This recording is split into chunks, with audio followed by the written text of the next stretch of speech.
जय हिंद दोस्तों, स्वागत है आपका हमारे इस यूट्यूब चैनल में। दोस्तों आज है 15 मई और 15 मई के सेकेंड शिफ्ट का एग्जाम भी समाप्त हो चुका है और मैक्सिमम रियल क्वेश्चन भी मिल चुके हैं। तो दोस्तों इस वीडियो को पूरा जरूर देखिएगा। इस वीडियो में मैं 15 मई के सेकेंड शिफ्ट के क्वेश्चन का एनालिसिस करूंगा। तो वीडियो पसंद आया दोस्तों तो एक लाइक जरूर कर दीजिएगा। चैनल पे नए होंगे तो चैनल को जरूर सब्सक्राइब कर लीजिएगा। तो चलिए दोस्तों वीडियो को शुरू करते हैं। आज का पहला क्वेश्चन पूछा था दोस्तों कि 1983 का वर्ल्ड कप कहां पर आयोजित हुआ था। तो आंसर हो जाएगा इंग्लैंड। आपको बता दें दोस्तों कि 1983 क्रिकेट विश्व कप का फाइनल 25 जून 1983 को लॉर्ड्स में भारत और वेस्टइंडीज के बीच खेला गया था और वेस्टइंडीज के लिए यह लगातार तीसरा विश्व कप फाइनल था जिसने पिछले 2 क्रिकेट विश्व कप जीते थे। भारत ने अपने पहले फाइनल में खेलते हुए वेस्टइंडीज को हराकर अपना पहला विश्व कप खिताब जीता था। एक क्वेश्चन पूछा था दोस्तों कि ब्लू अम्ब्रेला पुस्तक के लेखक कौन है। तो देखिए आंसर हो जाएगा रस्किन बॉन्ड। आपको बता दें कि the blue umbrella Ruskin bond द्वारा लिखित एक पुस्तक है और द ब्लू अम्ब्रेला को 2012 में इसी नाम से अमर चित्र कथा प्रकाशकों द्वारा कॉमिक में रूपांतरित किया गया था। रस्किन बॉन्ड जो कि ब्रिटिश मूल के प्रसिद्ध भारतीय लेखक है, उन्हें 1992 में साहित्य अकादमी पुरस्कार से सम्मानित किया गया, 1999 में पद्मश्री से और 2004 में पद्म भूषण से सम्मानित किया गया था। एक क्वेश्चन पूछा था दोस्तों कि साहित्य का नोबेल पुरस्कार 2022 किसे दिया गया। तो देखिए आंसर हो जाएगा एर्नी एर्नॉक्स। आपको बता दें कि 82 वर्षीय फ्रांसीसी लेखिका हैं एर्नी एर्नॉक्स, उनको 2022 के लिए साहित्य के नोबेल पुरस्कार से सम्मानित किया गया। यहाँ पे दोस्तों नोबेल पुरस्कार 2022 के विजेताओं की सूची है जो कि आपके आगामी एग्जाम के लिए बहुत ही इंपॉर्टेंट है। बात करें चिकित्सा या शरीर क्रिया विज्ञान की तो इसमें देखिए 3 लोगों को स्वाते पाबो स्वीडिश आनुवंशिकी हैं, 1 लोगों को मिला है चिकित्सा का नोबेल पुरस्कार स्वाते पाबो को। भौतिक विज्ञान के क्षेत्र में एंटोन जिलिंगर को मिला है, रसायन विज्ञान के क्षेत्र में बैरी शार्पलेस, मोर्टन मेल्डल और कैलिसिस बर्टोजी को मिला है। साहित्य के क्षेत्र में एनी एर्नॉक जो कि फ्रांसीसी लेखिका है। शांति के क्षेत्र में एलेस बिलियास्की जो कि मानवाधिकार अधिवक्ता है। मेमोरियल है एक रूसी मानवाधिकार संगठन और सेंटर फॉर सिविल लिबर्टीज यूक्रेनी मानवाधिकार संगठन को मिला है। आर्थिक विज्ञान के क्षेत्र में बेन बर्नांके, डगलस डायमंड और फिलिप डाइबगर को मिला है। एक क्वेश्चन पूछा था दोस्तों कि गॉड ऑफ स्मॉल थिंग्स पुस्तक के लेखक कौन है। देखिए आंसर हो जाएगा Arundhati Roy. Arundhati Roy the god of small thing पुस्तक की लेखिका है और इस उपन्यास ने बुकर पुरस्कार जीता है और इसका 40 से अधिक भाषाओं में अनुवादन किया गया है। एक क्वेश्चन पूछा था दोस्तों कि उत्तराखंड की दूसरी सबसे ऊंची चोटी कौन सी है। तो आंसर हो जाएगा कामेट पर्वत। कामेट पर्वत जो कि भारत के उत्तराखंड राज्य के गढ़वाल क्षेत्र में नंदा देवी पर्वत के बाद सबसे ऊंचा पर्वत शिखर है और यह 7756 मीटर ऊंचा है और यह उत्तराखंड राज्य के चमोली जिले में तिब्बत की सीमा के निकट स्थित है और यह भारत में तीसरा सबसे ऊंचा शिखर है और विश्व में इसका 29वां स्थान है। एक क्वेश्चन पूछा था दोस्तों कि सुंदरबन की सीमा किस देश से लगती है। तो देखिए आंसर हो जाएगा बांग्लादेश। आपको बता दें कि सुंदरबन भारत के पड़ोसी देश बांग्लादेश तक फैला हुआ है और सुंदरबन का लगभग 60% हिस्सा बांग्लादेश में और बाकी भारतीय क्षेत्र में है। सुंदरबन डेल्टा जो कि दुनिया का सबसे बड़ा डेल्टा है, इसका निर्माण बंगाल की खाड़ी में गंगा और ब्रह्मपुत्र नदियों के कारण हुआ था। डेल्टा आकार में त्रिकोणीय है और सुंदरबन वर्ल्ड डेल्टा में एक मैंग्रोव वन क्षेत्र है। यह 9630 वर्ग किमी के बड़े क्षेत्रफल में फैला हुआ है और इसमें मैंग्रोव वनों, दलदलों और वनों से बने द्वीप है। सुंदरबन के वनों में सुंदरी सबसे महत्वपूर्ण वृक्ष है और सुंदरबन के वन इमारती लकड़ी और वन लकड़ी की आपूर्ति करते हैं। एक क्वेश्चन पूछा था दोस्तों कि गेहूं उत्पादन में भारत का विश्व में कौन सा स्थान है। तो आंसर हो जाएगा दूसरा। बता दें कि चीन दुनिया का सबसे बड़ा गेहूं उत्पादक है और भारत गेहूं का दूसरा सबसे बड़ा उत्पादक है। चावल उत्पादन के मामले में रैंकिंग पहले स्थान पर बनी हुई यानी शीर्ष पर चीन है और दूसरे स्थान पर भारत है। गेहूं का वैज्ञानिक नाम टिटिक्रम है। अगला क्वेश्चन, होला मोहल्ला त्यौहार किस राज्य में मनाया जाता है। तो देखिए आंसर हो जाएगा पंजाब। आपको बता दें कि होला मोहल्ला पंजाब में मनाया जाने वाला वार्षिक सिख त्यौहार है और इस वर्ष यह 24 मार्च से 29 मार्च तक मनाया गया है और कीरतपुर साहिब और आनंदपुर साहिब इस उत्सव के लिए चुने गए 2 स्थान थे और यह देश और दुनिया के विभिन्न हिस्सों से लाखों भक्तों और पर्यटकों को आकर्षित करता है। एक क्वेश्चन पूछा था दोस्तों कि चरकुला नृत्य किस राज्य से संबंधित है। तो देखिए आंसर हो जाएगा उत्तर प्रदेश। जो चरकुला नृत्य है उत्तर प्रदेश के ब्रज क्षेत्र से संबंधित है और नृत्य होली के बाद तीसरे दिन पर किया जाता है जिस दिन राधा का जन्म हुआ था। इस नृत्य में महिलाएं भगवान कृष्ण के गानों पर नृत्य करती हैं। एक क्वेश्चन पूछा था दोस्तों कि तमिलनाडु में काशी संगमम किस मंत्रालय के द्वारा आयोजित किया गया? तो देखिए आंसर हो जाएगा केंद्रीय शिक्षा मंत्रालय। आपको बता दें दोस्तों कि कार्यक्रम का जो आयोजन था वो प्रधानमंत्री नरेंद्र मोदी द्वारा परिकल्पित एक भारत श्रेष्ठ भारत के तहत किया गया था और इस आयोजन का मेजबान भागीदारी IIT मद्रास और बनारस हिंदू विश्वविद्यालय थे।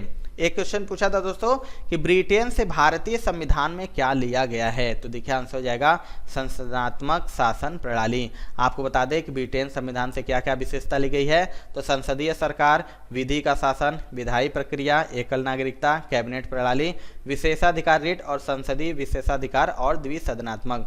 देखिए यहाँ पे मैंने अमेरिका, जापान और जर्मनी से क्या लिए गए हैं, इंपॉर्टेंट है दोस्तों आपके आगामी एग्जाम के लिए। बात करने अमेरिका के संविधान से मौलिक अधिकार, न्यायपालिका की स्वतंत्रता, न्यायिक समीक्षा, राष्ट्रपति पर महाभियोग, सर्वोच्च न्यायालयों और उच्च न्यायालय के न्यायाधीशों को हटाना, उपराष्ट्रपति का पद। और जापान से बात करें तो विधि द्वारा स्थापित प्रक्रिया, जर्मनी आपात के दौरान मौलिक अधिकारों का निलंबन।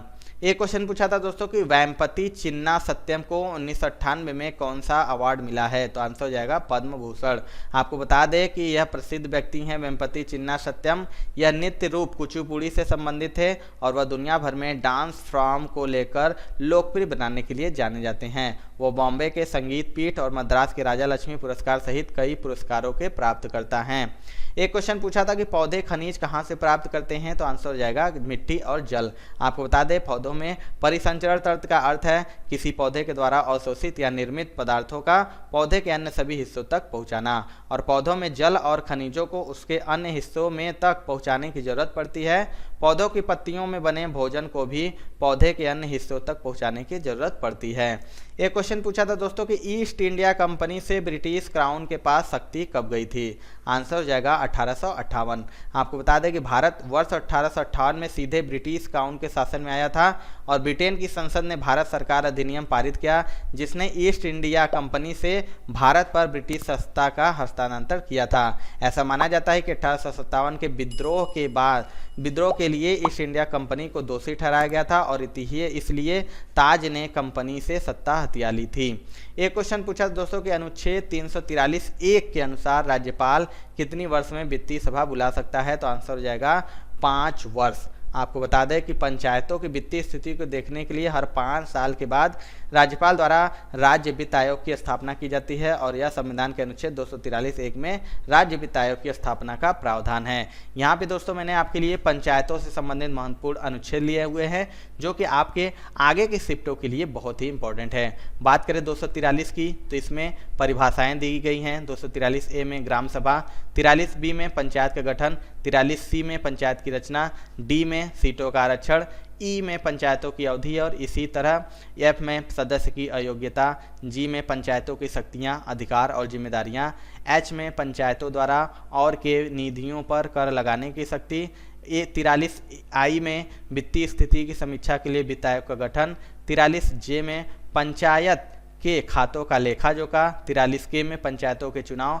43L में केंद्र शासित प्रदेशों के लिए आवेदन, M में कुछ क्षेत्रों पर लागू नहीं होने वाला भाग, N में मौजूदा कानूनों और पंचायतों का निरंतरता और O में बिजली के मामलों में अदालतों द्वारा हस्तक्षेप करने के लिए बार।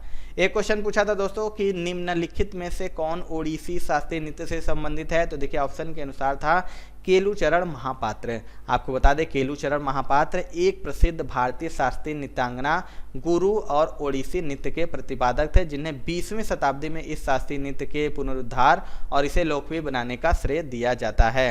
एक क्वेश्चन पूछा था दोस्तों कि मैक्सिकन फार्मूला ग्रैंड 1 का खिताब किसने जीता है? तो देखिए आंसर हो जाएगा मैक्स वेरस्टैपन। आपको बता दें मैक्स वेरस्टैपन विजेता थे जो कि नीदरलैंड के हैं, इनकी टीम थी रेड बुल। दूसरे स्थान पर लुइस हैमिल्टन यूके के हैं, टीम थी मर्सिडीज। तीसरा स्थान है जर्जियो पेरेज का, मैक्सिको की है, टीम है रेड बुल।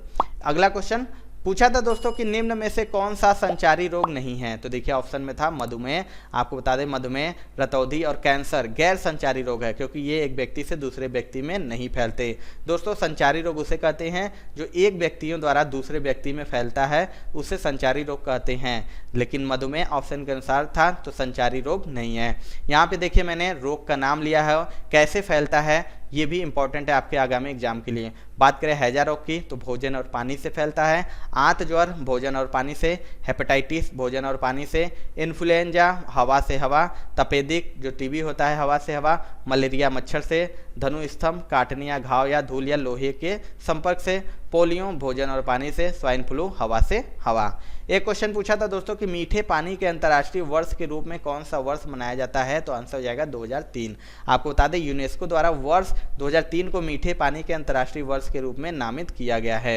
एक क्वेश्चन पूछा था दोस्तों कि कॉमनवेल्थ गेम्स 2022 में भारोत्तोलन में स्वर्ण पदक किसने जीता है, तो देखिए आंसर हो जाएगा मीराबाई चानू ने। पूछा था कॉमनवेल्थ गेम 2022 में पहला यानी भारोत्तोलन में पहला स्वर्ण पदक किसने जीता था, तो मीराबाई चानू ने जीता था। बात करें दोस्तों कॉमनवेल्थ 2022 की, तो अगर रैंक की बात करें तो पहले स्थान पर ऑस्ट्रेलिया था कुल 178 पदक के साथ। अपने देश भारत की बात करें तो भारत चौथे स्थान पर था जिसने 22 गोल्ड 16 सिल्वर 23 ब्रॉन्ज कुल टोटल 61 पदक को जीता था। एक क्वेश्चन पूछा था दोस्तों कि वित्तीय आपातकाल किस अनुच्छेद से संबंधित है, तो आंसर हो जाएगा अनुच्छेद 360। आपको बता दें कि भारतीय संविधान का अनुच्छेद 360 वित्तीय आपातकाल से संबंधित है और भारतीय संविधान ने वीमर संविधान जो कि जर्मनी और भारत सरकार अधिनियम 1935 से आपातकालीन प्रावधानों को लिया है। और भारत के राष्ट्रपति को 3 प्रकार की आपात स्थिति घोषित करने का अधिकार है।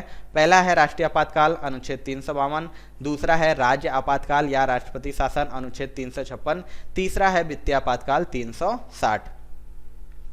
एक क्वेश्चन पूछा था दोस्तों कि भारत की अंतर्राष्ट्रीय सीमा कितने देशों के साथ लगती है, देखिए इसका राइट आंसर हो जाएगा 7। आपको बता दें 7 देश कौन कौन से हैं, तो हैं पाकिस्तान, अफगानिस्तान, नेपाल, चीन, बांग्लादेश, भूटान और म्यांमार। और बांग्लादेश भारत के साथ सबसे लंबी सीमा साझा करता है क्योंकि यह 3 तरफ से भारत से घिरा है और इसे दुनिया की 5वीं सबसे बड़ी भूमि सीमा कहा जाता है।